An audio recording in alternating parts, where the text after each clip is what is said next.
Bonjour à tous, Dimitri Liénard, né le 13-02-1988 à Belfort et j'évolue au poste de milieu de terrain. Voilà. Écoutez, c'est mon beau-père. J'ai pas, voilà, j'ai pas de souvenir de mon vrai père. Donc, à l'âge de 4 ans, mon beau-père, que je considère comme mon père maintenant, qui m'a fait goûter au football. Il entraînait un petit club de village à côté de Belfort où j'allais tous les week-ends regarder son équipe jouer. Et donc j'ai grandi autour d'un petit pâturage. C'était une équipe de district. Et voilà, j'ai grandi avec le ballon depuis tout petit sur les terrains autour de Belfort. Et à l'âge de 7 ans, 8 ans, j'ai pris ma première licence dans un petit club de village où c'était mon tonton qui entraînait les jeunes. Et puis j'ai commencé le football comme ça, à jouer sur les petits terrains. Voilà.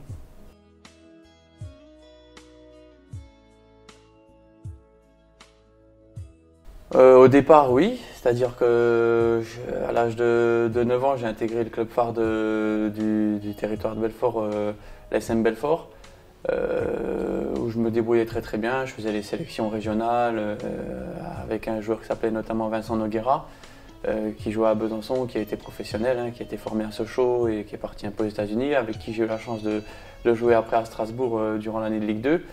Et à l'âge de 12-13 ans, je suis rentré au centre de formation à Sochaux. Je suis resté petit longtemps. J'ai arrêté après le centre de formation à Noël parce que j'étais en famille d'accueil, parce que mes parents ne pouvaient pas m'emmener tous les jours. Donc à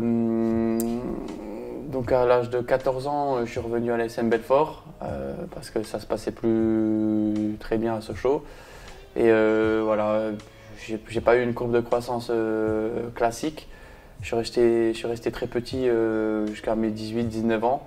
Donc à 15-16 ans, j'ai arrêté, on va dire que j'ai complètement décroché. Je suis parti jouer dans le club de mon père à Sermamani, où il entraînait, où j'avais grandi, où j'avais commencé le football tout petit. C'est-à-dire à 16 ans, j'ai pris une double licence et je jouais en district 3, c'est-à-dire le niveau le plus bas du football, quoi. Je jouais le dimanche matin sur des terrains rouges. Des matchs annulés parce que bien sûr les joueurs allaient en boîte de nuit le samedi soir et puis n'étaient pas là le dimanche. J'ai connu des péripéties incroyables et ça m'arrivait de tracer les lignes le dimanche matin parce que j'aimais mon sport, j'aimais le foot. Mais à ce moment-là, pour moi, le foot était fini. Je travaillais, je faisais un peu de maçonnerie. J'ai travaillé dans un super U pendant 2 ans, dans un supermarché. Donc pour moi, le foot était fini, ouais, de 16 à 20 ans. Je m'étais mis dans le rythme d'un citoyen de tous les jours, quoi, c'est-à-dire gagner un peu le SMIC, quoi. Et puis travailler. Je m'entraînais une fois par semaine. Je m'entraînais une fois le soir par semaine. Et voilà. Et puis j'entraînais les petits. C'était un peu mon passe-temps. J'adorais mon sport. Donc j'étais un passionné.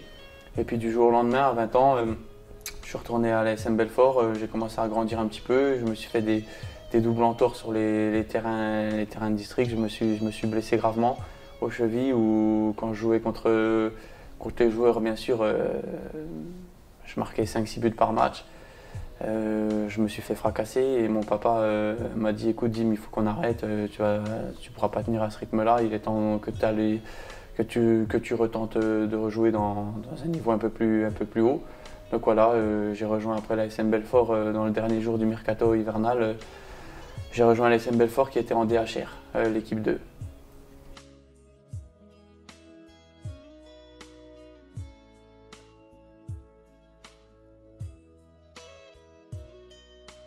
Non, j'étais trop petit, j'avais 12 ans, 13 ans, bien sûr que c'était à l'époque des Kamel Meriem, des Benoît Pedretti, des Philippe Raschke, des Maxence Flachès, tout ça, toutes ces générations-là, Santos. Donc il y avait vraiment une belle équipe à Sochaux, c'était une très très belle équipe. Et j'étais allé les voir jouer même en finale de la Coupe de la Ligue, si je ne dis pas de bêtises, contre Marseille. D'ailleurs, je crois que je ne sais plus si Sochaux avait gagné ou pas, ça date, hein, il me semble que oui, je ne sais plus. Ou non, bref, je ne sais plus. Et donc, c'était surtout quand tu es petit, que tu vois toutes ces stars jouer ou les professionnels jouer, que tu les croises un petit peu de temps en temps au centre de formation, tu as des étoiles dans les yeux, quoi. Donc voilà, j'étais à fond dans le football. Mon idole, c'était Zinedine Zidane. Donc à cette époque-là, chaque fois que Zizou jouait, je le regardais avec des étoiles dans les yeux. C'était comme le Père Noël pour moi. À chaque fois qu'il allait sur le terrain, c'était magique. Je me souviens que mon papa, il était fou à côté de moi quand il regardait les matchs parce qu'à chaque fois qu'il touchait le ballon, j'étais aux anges, quoi. Donc à cette époque-là, c'était vraiment la chance de pouvoir jouer avec les meilleurs joueurs de la région. Et voilà, mais il y avait pas, j'étais encore trop jeune pour me dire que je serais professionnel un jour.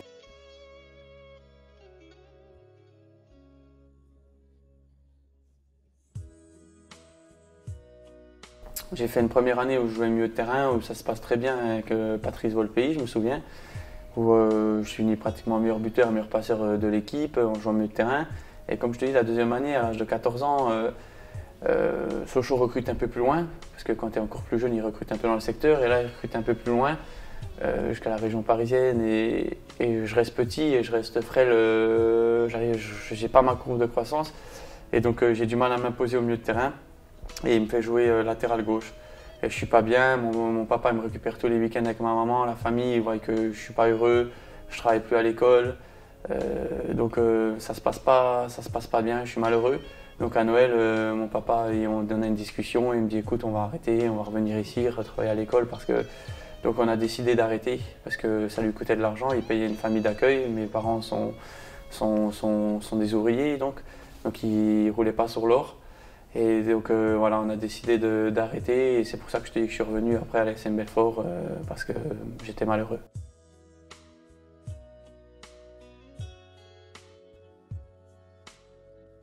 Je suis revenu à Noël à l'ASM Belfort à 14 ans. J'ai joué une année en 15 ans, mais comme je te dis, je restais petit, ça marchait pas. Et j'ai arrêté un peu le foot et à 16 ans, je suis allé jouer pendant 3 ans, 4 ans dans un club de district comme voilà, où on s'entraînait une fois le soir.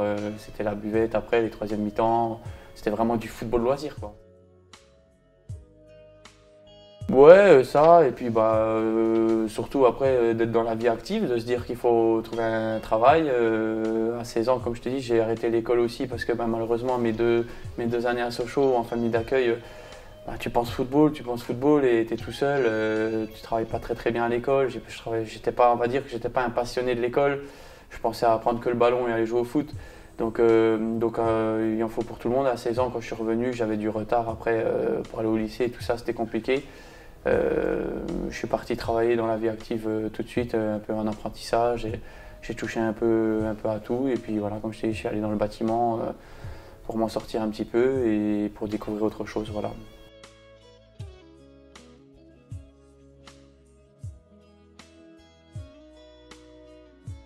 Ouais, je pense que c'est ça. Je pense que mine de rien, j'ai pas eu le parcours atypique d'un footballeur pro, c'est-à-dire dans un centre de formation. Je suis arrivé tard, donc j'ai vu ce que c'était de gagner sa croûte, de regarder les fins de mois, arriver au 24 ou au 25 et de se dire les gars, je peux pas venir ce week-end en boîte ou je peux pas payer parce que voilà, je gagnais le SMIG. Donc de taper au marteau-piqueur ou sur des cailloux toute la journée ou te lever, comme tu dis, à 5 h du matin, les mettre en rayon. C'était compliqué avec le foot parce qu'à l'époque là où je revenais un peu sur le devant un peu de la scène à Belfort, dans le niveau national on va dire, parce que j'ai fait DHR, DH, CFA2, CFA avec Belfort. Et donc je me levais le samedi matin à 5 h pour finir des fois le boulot à 16 h et aller à 16 h 30 à la convocation du match pour jouer. Donc tous ces boulots-là m'ont fait prendre conscience que la vie, pour s'en sortir, il fallait se donner des objectifs, aller de l'avant. Mais je pense que mine de rien, où j'en suis aujourd'hui, je peux remercier aussi Dieu de m'avoir fait connaître tout ça parce que voilà, j'ai encore faim et c'est ce qui a fait que ça n'a pas tous les jours été facile, mais je me suis toujours remis en question et je suis toujours allé de l'avant.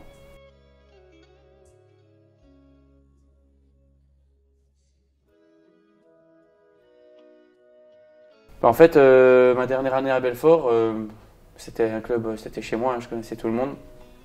Je décide d'appeler Laurent Crossi, c'était le coach de Mulhouse, un ancien professionnel.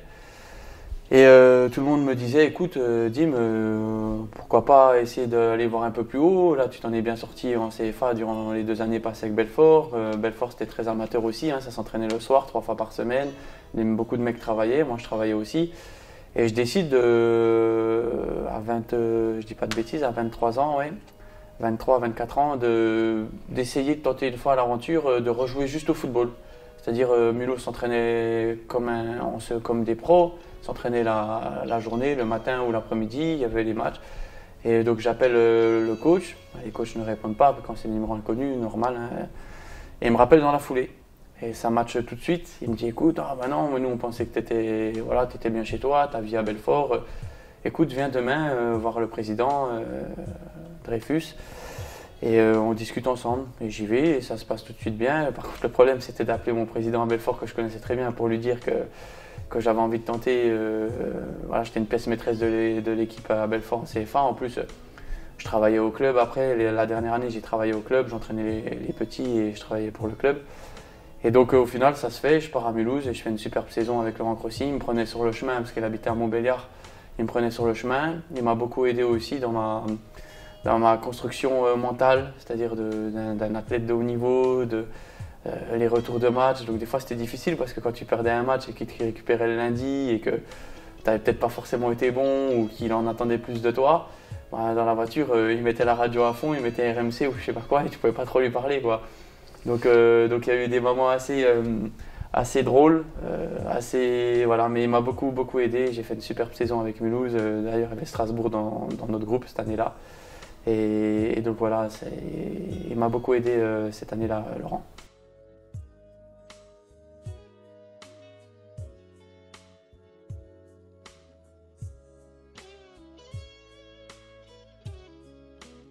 Bon, une revanche, non, parce que j'avais aucun. Je veux dire, j'avais aucune. Comment je peux dire ça? J'avais aucun. J'étais pas revanchard ou joué par rapport à quoi que ce soit, parce que. Même si j'étais resté à Sochaux, voilà, je dis toujours qu'on a notre destin, qu'il n'y a que le travail qui paye, qu'on n'a pas rien sans rien. Donc toutes ces étapes-là m'ont fait être qui je suis aujourd'hui.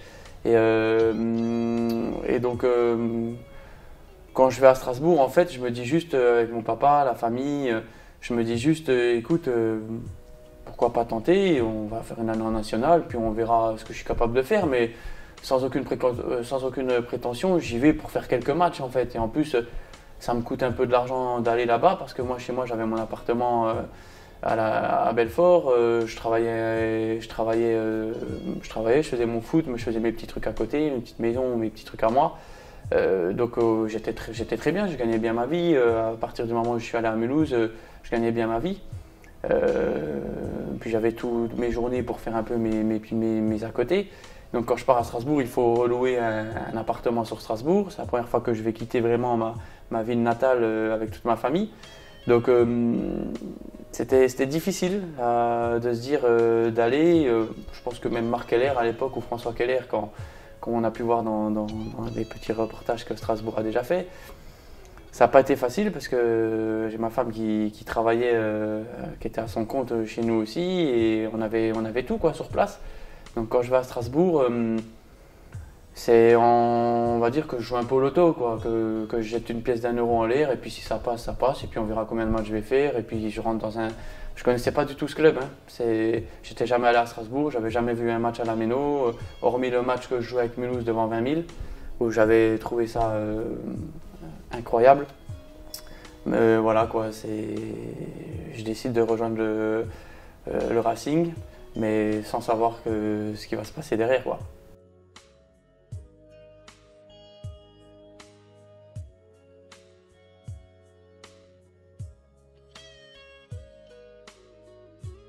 C'est là que je me suis dit que le monde pro était particulier. Moi, j'ai eu la chance de faire une connaissance qui est devenue un de mes amis et dont je suis le parrain aussi de son fils, là, qui vient de naître le jour avant que je parte chez vous, donc j'ai même pas pu aller à la maternité. Jérémy Grimm, qui lui avait déjà connu un peu tout ça parce qu'il avait été formé à Strasbourg durant toute sa carrière. Et donc une très belle rencontre. C'est un joueur qui m'a aidé toute la première année parce que moi je suis venu avec aucun code. Je suis venu comme du monde amateur faire mon truc. Je dérangeais des fois un petit peu parce que sur le terrain, pas tous les codes. Je dézonnais et puis moi il n'y a pas de professionnel. Je veux dire, j'ai fait une très bonne saison sur le plan individuel, mais sur le plan collectif, ouais, ça a été pénible. Je suis resté longtemps, le temps de trouver un appartement. Je suis resté deux mois au centre de formation. Se retrouver tout seul comme ça du jour au lendemain, je connaissais rien quoi. Je veux dire, j'allais manger de temps en temps dans un restaurant, je voyais quelques coéquipiers des fois, mais t'étais pas convié parce que voilà, il y avait les anciens pros, le club se restructurait, donc ça a été difficile sur la première saison, voilà, et en plus avec la descente après, comme quoi quand je dis qu'on a une étoile ou que notre destin il est fait. On est repêché grâce à Luznac et Carquefou. Et voilà, et après il y a eu ce fabuleux destin de Dimitri Lénard qui a continué, mais la première saison a été très très pénible. Ouais.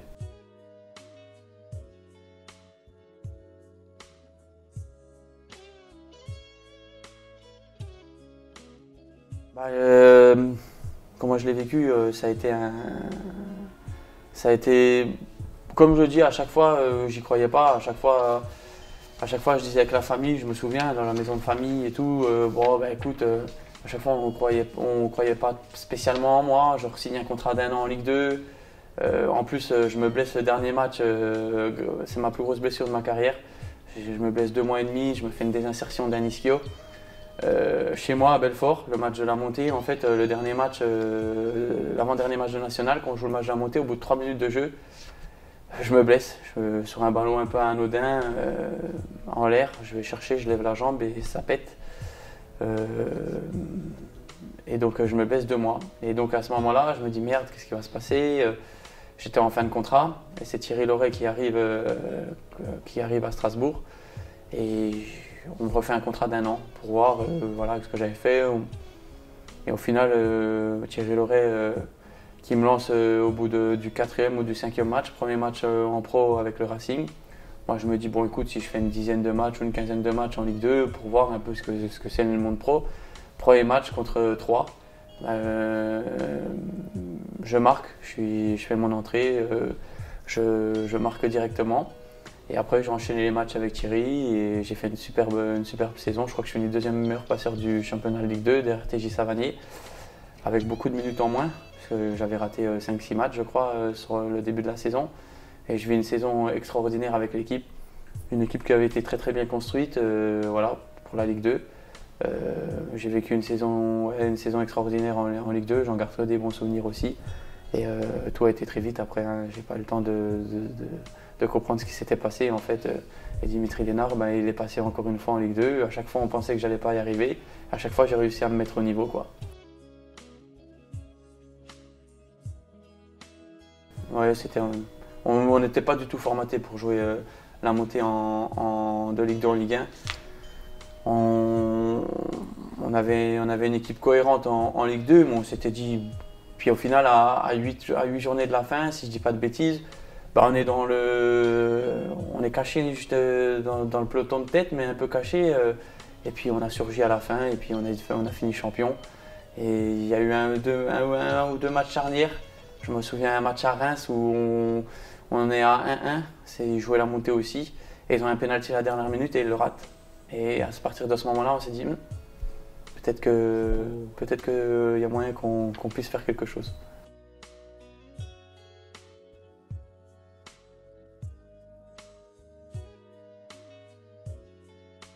C'est simple. Je pense que moi, le premier, j'aurais pas cru. J'ai toujours travaillé, j'ai pris des coups de gourdin dans la tête, c'est-à-dire qu'on m'a souvent fracassé. Mes coachs m'ont souvent, quand je dis fracassé, c'est vrai, c'est le cas. On m'a jamais fait de cadeau, mais j'ai souvent eu un mental d'acier et c'est peut-être aussi ce qui a fait ma force aujourd'hui. C'est que ça soit un peu moins François Keller, parce que j'ai eu que 6 mois, mais Jackie Duguay-Pérou, Thierry Loret, Julien Stéphan, Frédéric Antonetti, ou je veux dire tous les coachs que j'ai eus, même un petit peu Mathieu Le Scornet, mais ils m'ont tous apporté quelque chose. Mais Thierry Laurey, que j'ai eu pendant 5 ans par exemple, il m'a jamais fait de cadeau. J'ai écouté les anciens. On m'a toujours dit que j'étais trop gentil. Ma gentillesse pouvait être un défaut pour moi. Mais au final, j'ai toujours travaillé. J'ai eu quelques joueurs quand même, des cadres qui sont venus, qui m'ont montré ce que c'était le professionnalisme, le monde professionnel, le travail en salle, avant, après les séances, arrivé à un certain âge. Donc voilà, mais j'ai toujours réussi à me mettre à hauteur des défis et voilà, j'ai toujours bossé pour et j'ai jamais rien lâché en tout cas.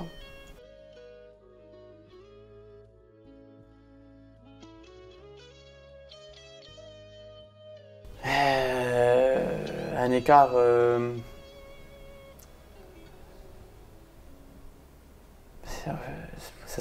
vais vous dire de la Ligue 2 à la Ligue 1 parce que tout va beaucoup plus vite. La moindre erreur, on la paye cash. Les joueurs sont beaucoup plus intelligents, vont voyer avant. Mais j'ai envie de vous dire que, en fait, rien ne m'a impressionné. J'ai toujours bossé comme un fou pour être performant et je m'en suis toujours sorti en fait. Après, par moments, j'ai manqué un peu d'expérience. C'est-à-dire, par exemple, ce match en Coupe d'Europe à Francfort où je prends rouge, voilà, c'est avec les erreurs qu'on apprend. Il n'y a que ceux qui font rien qui ne font pas d'erreurs. Mais voilà, un peu peut-être cette expérience. Mais par contre, je pense que sans me jeter de fleurs, on aurait pu me mettre dans. Je pense que j'étais quelqu'un comme ça, un caméléon. On aurait pu me mettre dans n'importe quelle équipe. J'aurais pu hausser mon niveau de jeu parce que je suis quelqu'un d'intelligent sur le terrain. Je ne suis pas quelqu'un qui intrinsèquement a des caractéristiques au-dessus de la moyenne. C'est-à-dire que je n'allais pas vite. Je ne suis pas quelqu'un de puissant. Je ne suis pas Messi ou Neymar à prendre les ballons, à dribbler 15 joueurs. Mais par contre, je pense que j'ai une intelligence de jeu au-dessus de la moyenne. Je ne lâche pas à la faire. Je suis un battant. Et j'ai une intelligence au-dessus de la moyenne. C'est-à-dire qu'en fonction d'avec qui je joue ou dans l'équipe où je joue, je suis capable de m'acclimater au niveau où je vais jouer dans l'équipe où je joue. On m'a fait jouer piston gauche, j'ai réussi. On m'a fait jouer 6, j'ai réussi. On m'a fait jouer 8, j'ai réussi. On m'a fait jouer ailier gauche, j'ai réussi. Donc maintenant, j'ai pris de l'âge. Forcément, on va plus me faire jouer ailier gauche pour dynamiter ou le foot évolue. Mais on va dire que j'ai toujours su m'adapter et c'est une forme d'intelligence de pouvoir s'adapter. Je pense que ça a été ça ma force aussi, c'est que j'ai réussi à m'adapter à chaque fois au niveau dans lequel j'ai joué.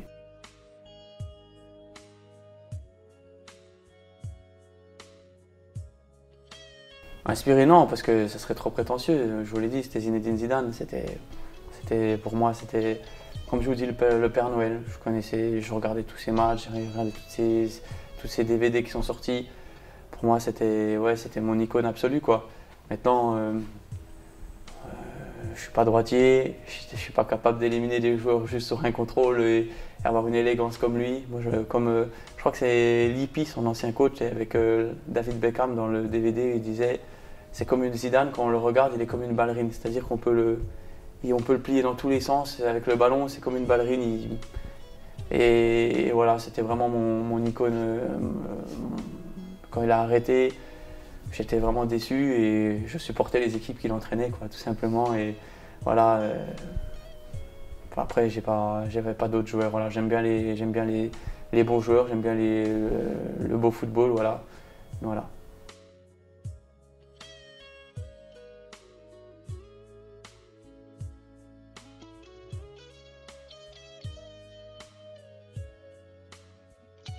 Comme pour la Ligue 2, je commence la saison sans être un titulaire en puissance.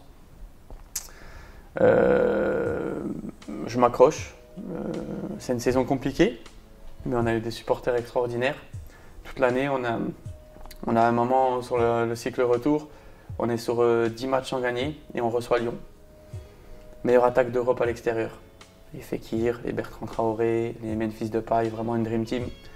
Et quand je dis meilleure attaque d'Europe à l'extérieur, c'était vraiment, vraiment de loin, quoi. On se dit, on n'a pas gagné un match depuis 10 matchs, il faut gagner le match pour se sauver. On se dit, qu'est-ce qui va se passer, quoi. Et on fait le match. Et comme, voilà, encore une fois, comme je vous le dis, je pense que je suis né sous une bonne étoile. On fait un bon match avec l'équipe, on ouvre le score, on gagne 0, puis après on perd 2-1, et puis On revient à 2-2 et à la 94e, Yannino Dacosta qui obtient un coup franc à l'entrée de la surface pour un droitier. Je suis rincé, je suis mort du match. À la base, je ne veux pas spécialement le tirer. Et il y a Kader Mangane qui était le capitaine à cette époque-là. Il y a Anthony Gonçalves aussi qui était là, Kenny Lala. Et il me regarde et il me dit Dim, t'es capable de le faire, t'es capable de le faire. Et moi je dis les gars, je suis cuit. Je peux pas, je suis cuit, je suis rincé, allez-y. Et Kenny Lala, il me pose la question, il me dit mais Dim, si tu tires, toi tu tires où? Puis comme avec mon insouciance, c'est ce qui a fait ma force aussi pour en arriver là. Je lui dis écoute, moi si je tire les gars, c'est simple, je mets un pétard côté ouvert. Je parle comme ça sur le terrain. Il me regarde, il me dit mais il est fou lui. Puis au final, Kader vient me parler, il me dit Dim, il me parle bien en tant que capitaine, il me met en confiance. Je dis c'est bon les gars, je le prends. Puis après il se passe ce qui se passe, j'envoie une mine côté ouvert dans la lucarne. Et là le temps s'arrête, tout s'arrête. C'est-à-dire que je ne peux pas vous décrire la sensation, je souhaite à tout footballeur de vivre ça, mais de délivrer un stade de 25 000 personnes, de délivrer un peuple alsacien, de délivrer toute cette région. Oh là là là là là, j'en ai des frissons quand je t'en parle, hein, et ça remonte à il y a 7 ans. Non, ça a été stratosphérique, vraiment stratosphérique, et pour moi j'avais gagné ma petite Coupe du Monde. Pour sauver le club, bien sûr, on avait fait le match qu'il fallait avec l'équipe, parce que sans l'équipe, le coup franc, s'il y avait eu 3-0, ça ne servait à rien, mais c'est resté à jamais ça restera à jamais, je pense, dans l'histoire du Racing. Et j'ai même pu en faire une collection, c'est-à-dire que grâce à ce but-là, j'ai créé une marque avec la femme du président, Sabrina Keller, qui a une association. Et ça a été aussi pour moi une belle aventure. J'ai 2 enfants et en pleine santé, et j'ai créé une marque pour... J'ai pu récolter pas mal de fonds grâce aux Alsaciens, grâce aux gens qui ont acheté. J'avais fait toutes sortes, des mugs, des écharpes à mon effigie, des t-shirts, vraiment tout, plein de trucs. On avait récolté pas mal de fonds et grâce à ça, j'ai pu fournir, aider les enfants un peu avec un handicap. Voilà, donc ça a été une belle récompense pour moi, et voilà.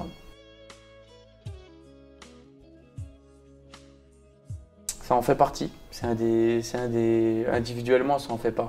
Il est dans le top 3. Parce que j'ai vécu des choses avec Strasbourg extraordinaires que même dans mes rêves les plus fous, je n'aurais jamais pu l'écrire ou rêver. C'est-à-dire que, comme je vous le dis, j'ai l'impression d'avoir remporté une Coupe du Monde avec Strasbourg. Honnêtement, à mon échelle, parce que je sais très bien que l'équipe de France, c'était inaccessible. Mais par contre, à mon échelle, ce que j'ai créé à Strasbourg avec le peuple alsacien, je pense que moi, j'ai pas les réseaux, mais je pense que vous avez pu le vivre sur les réseaux, vous, ce qui s'est passé. C'est vraiment 10 ans incroyables et un amour indescriptible, que ce soit dans les 2 sens. C'est-à-dire que ouais, je dois beaucoup à ce club, mais je pense que je leur ai tout donné sur le terrain, j'ai jamais triché. Mais il y a eu beaucoup de moments forts avec ce club, et ce fameux coup franc en fait partie, parce qu'il y a eu après une Coupe de la Ligue, on est parti en Europe. En national, j'avais marqué dans le derby un coup franc fabuleux aussi contre Colmar.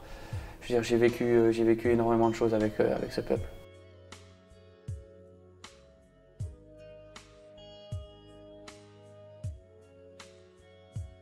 Après, j'ai eu des saisons où on les travaillait, ouais, on avait un atelier, je veux dire, des fois, à la fin d'entraînement, un atelier pour les attaquants devant le but.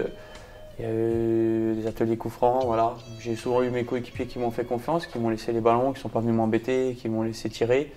Et voilà, et sur les dernières années, il y avait d'autres tireurs aussi, voilà. Je trouvais que c'était important aussi de faire confiance aussi à mes coéquipiers par rapport à ce que moi, la confiance qu'on m'avait apportée.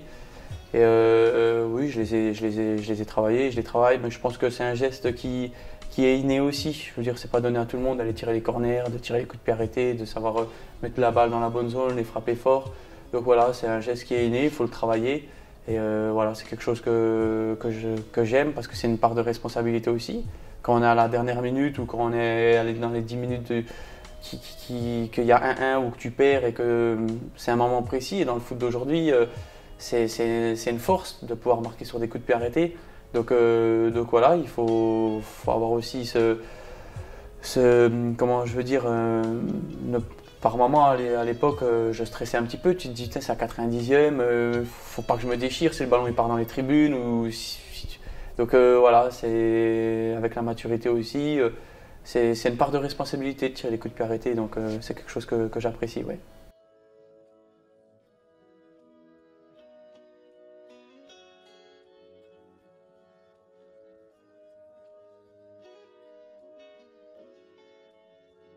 Ouais, ouais, je veux pas dire que c'était mon idole, c'est Zinedine Zidane.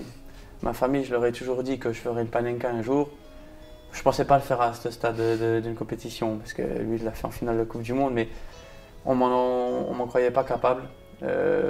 Donc j'ai fait cette Panenka en finale de la Coupe de la Ligue, en gros pour rendre hommage à mon idole et à ma famille. Et voilà, j'en avais parlé avec Adrien Thomasson et Jonas Martin. Et je l'ai fait en finale de la Coupe de la Ligue. Le maire nous a reçus de Strasbourg le lendemain et je me souviendrai qu'il avait dit il faut être fou pour faire ça à ce moment-là. Et il y a Jonas Martin qui avait coupé la parole au maire et il lui avait dit il faut être fou, mais il faut avoir du talent aussi. Donc voilà, ça m'avait fait plaisir et voilà.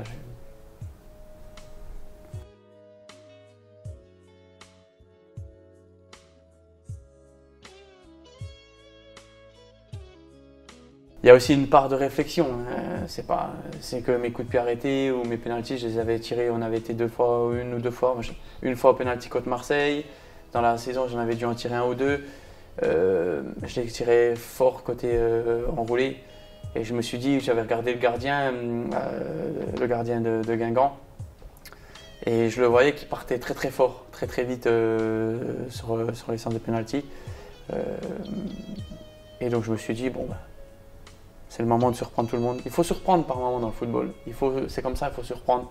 Des fois, ça ne s'explique pas, comme je le dis. Peut-être je l'ai fait là, ce jour-là. Je n'ai pas pensé à qu'est-ce qui se passe si je le rate.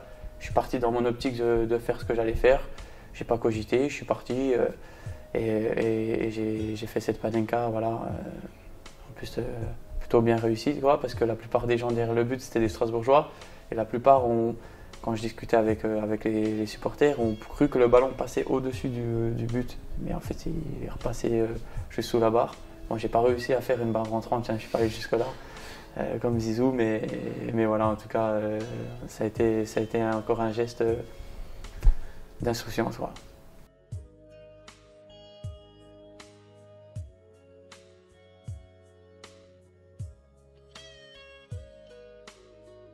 Alors, je retiens que j'ai tout vécu, des bons moments, des mauvais moments, des moments où il fallait s'accrocher. À Strasbourg, je rejoins un peu ce qu'on me dit ici à Bastia, il n'y a rien de facile. C'est-à-dire qu'il n'y a jamais eu une saison, hormis la saison où il y a le Covid et ça s'arrête, où on était dans une saison un peu plus tranquille, on était au mi-tableau. Mais j'ai vécu que des saisons avec enjeu, soit le maintien jusqu'à la fin, soit comme il y a 2 ans, une qualification en Europe où on perd au stade Vélodrome le dernier match. Mais j'ai toujours joué quelque chose jusqu'au bout. J'ai jamais, à 4 matchs de la fin, bon, on est en vacances les gars, on va à l'entraînement, c'est guinguette. J'ai toujours joué jusqu'au bout quelque chose. Je retiens que Strasbourg m'a apporté, l'Alsace m'a apporté beaucoup de valeur. Comme je l'ai dit auparavant, j'ai eu une éducation sportive où, avec Strasbourg, c'est toute ma vie. 10 ans, je suis arrivé comme un gamin à 25 ans. Je suis reparti avec une valise bien remplie de toutes les émotions, de valeurs humaines incroyables. Et comme je dis, je pense que les Alsaciens dans l'autre sens peuvent dire la même chose, donc c'est une fierté. C'est une fierté et quand je vois l'hommage que j'ai reçu sur le dernier match, j'aurais pu arrêter ma carrière. J'aurais pu arrêter ma carrière et travailler au club. Mais comme je l'ai toujours dit, comme les anciens m'ont dit, je pense à Stéphane Cassard qui était mon entraîneur des gardiens à Stras ou les anciens footballeurs, Kader Mangane. Ils m'ont toujours dit, tant que tu peux jouer, tant que tu as faim, vas-y, joue. Je pense que je suis arrivé dans un nouveau projet où il y a une ferveur et une passion aussi qui résonnent dans toute la Corse. Et j'ai hâte, j'en ai des frissons quand je parle encore, de parler de tout ça. J'ai hâte de découvrir le stade avec le chant corse quand tu rentres sur le terrain. J'ai hâte d'emmener tout ce que j'ai appris, tout ce qu'on m'a emmené et de le faire découvrir aussi aux plus jeunes. et voilà, de pouvoir créer une alchimie aussi avec les Corses et de ce que je vois, les valeurs en Alsace et les valeurs corses, ça peut prendre et ça peut créer quelque chose de beau.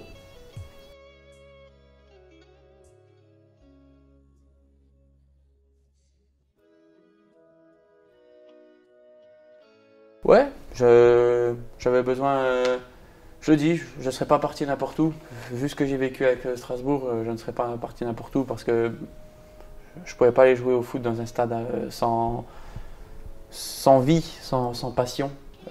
J'ai tellement vécu, sans me vanter, hein, à Strasbourg, j'étais un petit messie, c'est-à-dire national là-bas, local sur Strasbourg, c'est-à-dire que j'étais une petite icône, quoi. J'avais ma reconversion qui était avec le président Marc Keller qui m'attendait. Mais comme je l'ai dit, j'avais encore envie de jouer au foot, j'en ai encore sous le pied. Alors, j'espère que ça va continuer. Je vais bosser, je ne tricherai pas. Je ne suis pas quelqu'un qui triche. Si je vois que ça ne va pas, je préférerais directement voir le président et respecter les Corses et respecter les gens et leur dire que ça ne va pas. Mais j'y crois pas une seconde. J'ai toujours su me battre, j'ai toujours su relever les challenges et on va faire ce qu'il faut pour faire la meilleure saison possible. Attention, parce que ça ne sera pas facile, vous restez sur une bonne saison. J'ai pu écouter, voir, ça nous est arrivé avec Strasbourg.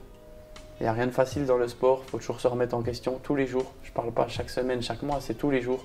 Se regarder dans une glace, qu'est-ce que j'ai fait hier pas bien, qu'est-ce que je peux faire de mieux aujourd'hui. Et vous avez fini 4e l'année dernière, malheureusement il n'y avait pas les barrages pour vous pour monter. Ça a dû vous coûter de l'énergie pour tout le monde, que ce soit les gens qui travaillent dans les bureaux, que ce soit les gens qui sont sur le terrain. Je l'ai vécu avec Strasbourg en finissant à un point de l'Europe.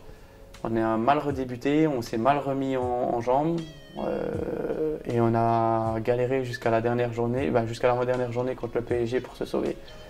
Donc c'est aussi avec toute cette expérience que je viens et sur le terrain et en dehors du terrain pour faire la meilleure saison possible, mais ce ne sera pas facile parce que c'est une première année Ligue 2 à 18 clubs, à 19 pour l'instant, je crois si je ne dis pas de bêtises, mais avec une année Ligue 2 encore avec 4 descentes et avec de grosses équipes, vu que c'est la première année que je veux dire qu'il y a 4 descentes de Ligue 1.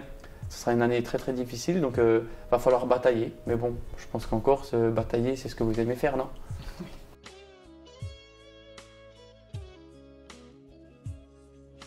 Très bien. Ça s'est fait très très rapidement. Pour rien vous cacher, j'allais à Strasbourg, rencontrer le président une fois qu'il avait vendu le club et que le club était passé à DNCG pour parler un peu du sportif et de ce qui allait se passer. Ils étaient en train de voir avec Patrick Vieira, le coach, ça se dessinait. Et moi j'avais besoin de voir pour mon avenir parce que comme je l'ai dit, j'aime bien être quelqu'un de droit et il restait plus beaucoup de jours avant que je sois au chômage ou que les entraînements reprennent. Et donc, on a décidé avec le Racing que sportivement, j'étais arrivé au maximum de ce que je pouvais faire humainement et sportivement, donc c'était mieux qu'on en arrête. Par contre, j'avais ma reconversion au club et le coach Brouard m'appelle et sur la route avec mon agent en revenant de Strasbourg et me dit écoute, nous on est intéressés, patati, voilà, on cherche un joueur comme toi.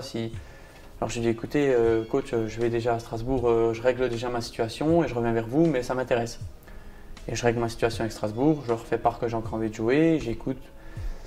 Et donc il me propose la reconversion voilà, en fonction de si je vais m'éclater ou pas, ou tout de suite, dans 1 an, dans 2 ans, en fonction de ce qui se passe pour mon prochain contrat. Donc je rappelle le coach et je lui dis écoutez coach, je suis ouvert.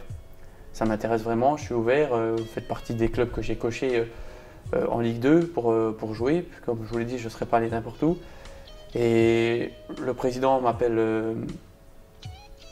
je pense, le lendemain matin, je crois, puisque le soir il avait quelque chose à faire, il m'appelle le lendemain matin. Ça se passe très bien. Il y avait un concert chez nous qui s'appelle les Eurocaines, un gros concert. J'étais allé voir le concert, j'avais emmené la famille. Il y avait Indochine le soir pour clôturer, mes parents sont fans. Et le soir, en même pas 24 heures, c'était clôturé. Il avait discuté avec mon agent. On avait demandé juste quelques petits détails à modifier. Et en 24 heures, ça s'est fait. 48 heures maxi, ça s'est fait. Et il voulait que je sois là direct le premier jour, mais je ne pouvais pas parce que ça a été très rapide. Et donc, je suis arrivé le mardi, mais j'ai senti directement, comme je vous l'ai dit, des choses que j'ai vécues à Strasbourg. j'ai senti un peu cette, en fait, un comeback 10 ans avant avec Strasbourg. Sauf que maintenant, je suis un peu plus vieux, avec un peu plus d'expérience, mais j'ai senti tout de suite une alchimie et une bonne connexion.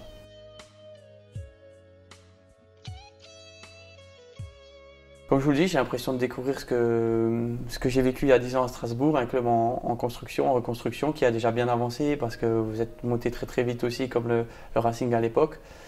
Et donc des gens qui ont besoin aussi d'entendre certaines choses. Je ne suis pas là pour révolutionner les choses, parce que c'est important de garder son identité et ses valeurs.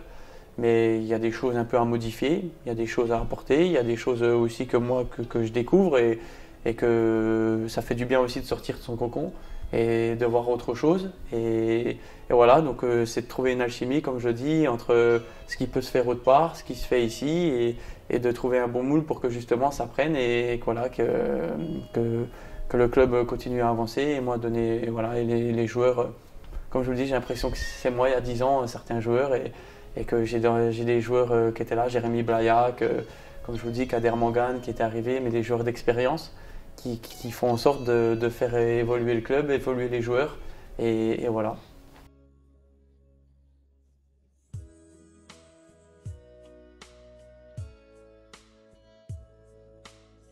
Oui, je sens une grosse ferveur. C'est-à-dire que quand je me balade un peu en voiture, je vais faire les cours, je vois qu'il y a les logos Sporting sur toutes les voitures pratiquement. Les gens, tout le monde se connaît ici, c'est une petite ville. J'ai l'impression que tout le monde se connaît. J'ai été très bien accueilli à l'hôtel où je mange, je sens des gens avec beaucoup de valeurs, des gens qui travaillent mais qui aiment bien être respectés. Donc c'est qui je suis aussi. Et voilà, j'avais encore envie de jouer au foot et le plus important c'est le rectangle vert et de faire soulever le peuple corse.